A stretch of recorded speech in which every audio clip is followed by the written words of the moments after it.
बुद्ध का जन्म 563 ईसा पूर्व लुम्बिनी नेपाल में। माता और पिता का नाम सुयोधन, माता महामाया देवी, लेकिन पालन पोषण की है प्रजापति गौतमी जो मौसी होती थी दूसरी माता। बचपन का नाम सिद्धार्थ। गृह त्यागे हैं 29 वर्ष की अवस्था में महापरिनिर्वाण कहा जाता था जब वो गृह त्यागे थे उस घटना को। प्रथम गुरु इनको अलार कलाम मिले थे जो शून्यता सिखाए थे, शून्यता इनको सिखलाए थे, किस तरह से शून्यता के ज्ञान दिलाए थे इनको। दूसरा गुरु मिले थे उदक रामपुत्र जो ध्यान की विधि सिखाए थे, लेकिन महात्मा बुद्ध को लगा था कि यह पूर्ण ज्ञान के लिए प्राप्त आवश्यक नहीं है, तो उन्होंने पूर्ण ज्ञान के लिए दूसरे गुरु को छोड़कर कठोर तपस्या के लिए निकल पड़े थे वन में। और वन में निकलने के बाद वो जाते हैं सबसे पहले बोध गया, और बोध गया में निरंजना नदी जो अभी फल्गु नदी के नाम से जाना जाता है, वहाँ कठोर 6 वर्षों के कठिन तपस्या करते हैं। उसके पश्चात वैशाख पूर्णिमा को बोध गया में पीपल वृक्ष के नीचे निरंजना नदी के किनारे उनको ज्ञान की प्राप्ति होती है।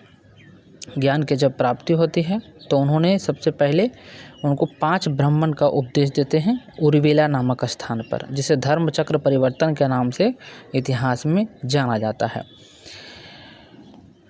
सबसे ज़्यादा उपदेश जो है सारनाथ में देते हैं, वहाँ के निवासियों को ये सारनाथ में जाकर उपदेश देते हैं। और इन्होंने अष्टांगिक मार्ग का निर्माण किया था।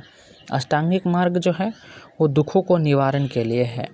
इन्होंने बताए थे कि भिक्षावृत्ति पर जीवन निर्वाह करना है और व्यक्ति को ज़्यादा धन नहीं रखना चाहिए, झूठ नहीं बोलना चाहिए, नरम बिस्तर पे नहीं सोना चाहिए और शांत स्वभाव का रहना चाहिए। इस तरह से 8 मार्ग है जिसका अलग वीडियो बनाएंगे।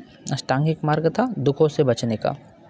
बुद्ध ने कहा था दुख है तो कारण है और कारण है तो निवारण है। प्रथम अनुयायी जो इनका बने थे कैनेडियन, यही भविष्यवाणी किए थे कि बुद्ध जो है आगे चलकर सिद्धार्थ जो है आगे चलकर महात्मा बुद्ध बनेंगे। पुत्र इनका राहुल थे, पत्नी का नाम यशोधरा था। इनका निर्वाण जो हुआ था, मतलब कि इनके शरीर को त्याग जो किए थे, कुशीनगर में 80 वर्ष की अवस्था में करते हैं। इनको कहा जाता है महापरिनिर्वाण की घटना।